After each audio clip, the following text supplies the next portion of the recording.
Para sa akin, mas masama pa nga yung mag-concentrate ka sa babae agad. Puro ganun ka. Oo nga, no. Para sa akin, mas delikado yun. Yun Mas pa delikado yun. Kumbaga, yung ganung sinabi na yung negative sa alpha, tapos ang other side agad babae. Wala, ni-reveal niya na kagad yung sa sarili niya eh. Ni-reveal niya yung sarili. Kumbaga, Kung ano siya, projection diba? yun, pre. Projection, ang tawag doon, projection. Di ba? Kasi, unang-una, ang labo, hindi ganun ang meaning ng alpha male. Tapos, ikinabit mo yung sa tingin mong tingin ng alpha male. Ikaw yun eh. Ikaw yun. Di ba?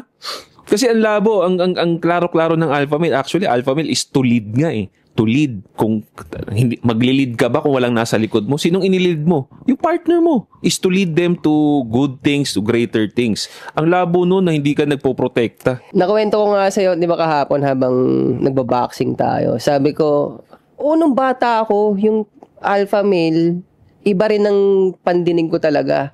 Pero kasi, nung panahon na yun, hindi sa internet, sa tao ko naririnig yun. Wala pa ata. Basta hindi pa talaga Facebook hindi pa information sa internet ang source ko that time. Mga naririnig ko sa tao. Na narinig ko yung alpha male, wala nga, masama nga yan.